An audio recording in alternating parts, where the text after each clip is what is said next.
الحمد للہ رب العالمین۔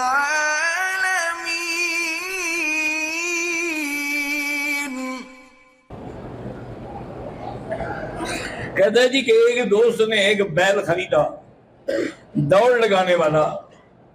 جب وہ دوڑ میں نہیں دوڑا تو اس نے اعلان کیا کہ میں اسے قربان کر دوں گا۔ یہ بیل یہ گھر کے تمام افراد کا مشترکہ بھی ہے، کیا کرنا چاہیے؟ پہلے ضرورت ہی نہیں ہے ایسی جھوٹی باتیں کرنے کی، ورنہ اگر کرو بھی تو پھر جو اس کے پیسے آئیں وہ سب پہ تقسیم کرو، یا جو بھی گوشت بنے وہ سب پہ تقسیم کرو۔ حمزہ اور عنبر بہن بھائی ہیں، اللہ ان کو نیک رشتہ اور حج عمرہ اور پریشانیوں کے لیے اللہ ان کو سکون دے اور پریشانیاں دور فرمائے۔ قاری لطیف الرحمان بیمار، اللہ شفا عطا فرمائے۔ قاری ابراہیم کی اولاد نہیں ہے، اللہ اولاد عطا فرمائے۔ مکہ اور مدینہ کے بازاروں میں عائشہ جڑی بوٹی اور حمل کے لیے بیچتے ہیں، بڑا جھوٹی بات ہے، لوگوں سے پیسے لینے کا ایک بہانہ ہے۔ کبوتر کو دانہ ڈالنے سے کے بعد جو بچتا ہے وہ بھی کبوتر کو ڈالیں۔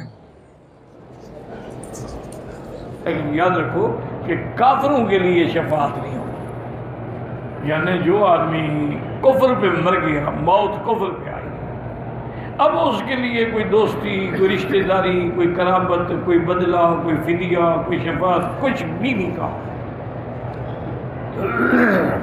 نہ ہی اس کا وہاں کوئی دوست ہوگا اور نہ کوئی خیر خواہ ہوگا، اور نہ ہی ان کی کوئی سفارش کر سکے، کیونککہ جو بت ہیں وہ تو ویسے بھی بت ہیں، اور ان کے علاوہ بھی اگر کسی غیر اللہ کوئی ان نے عبادت کی تھی وہ بھی انکار کرتے ہوئے کہ ہم نے نہیں کہا تھا ان سے کہ ہماری عبادت کرو۔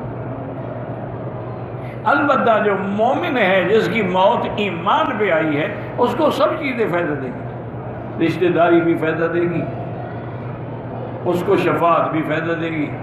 صحیح قرآن کی آیت میں ہے کہ جب بندہ جنت میں جائے گا تو وہ عرض کرے گا کہ یا اللہ میرے بچے، میرا خاندان، اللہ فرمائیں گے کہ تیرے بچے بھی جنت میں ہیں لیکن وہ تیرے مقام پہ نہیں پہنچے ہیں، تیرا درجہ اونچا ہے۔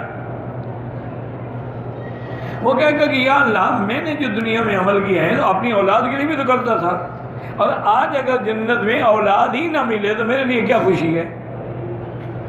اس لیے اللہ تبارک و تعالی حکم دیں گے الحقنا بہم ذریاتہم، ہم ان کی اولادوں کو بھی ان کے برابر کر دیں گے۔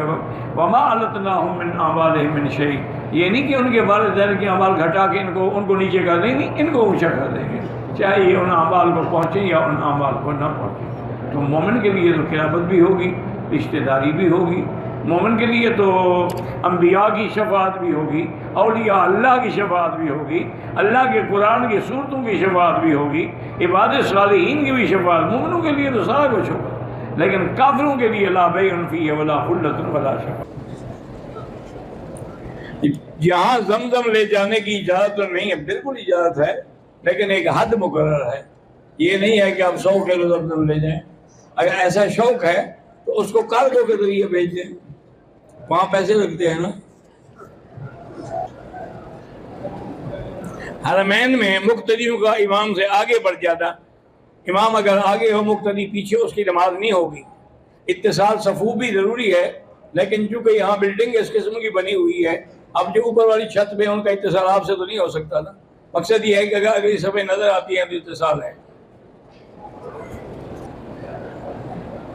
میں نے عمرے کے لیے اپنے ایک عزیز کے پاس رقم جمع کروائی، پھر کرونا کا عذاب آ گیا، تو اب اتنے عرصے کے بعد انہوں نے مجھے کٹوتی کے ساتھ پیسے واپس کیے ہیں۔ بہرحال باقی رقم کا آپ بھی بتائیں، اس کی شرافت ہے کہ واپس کر دی، اور آج کل کوئی دیتا ہے، اسے باقی تم بھی معاف کر دو۔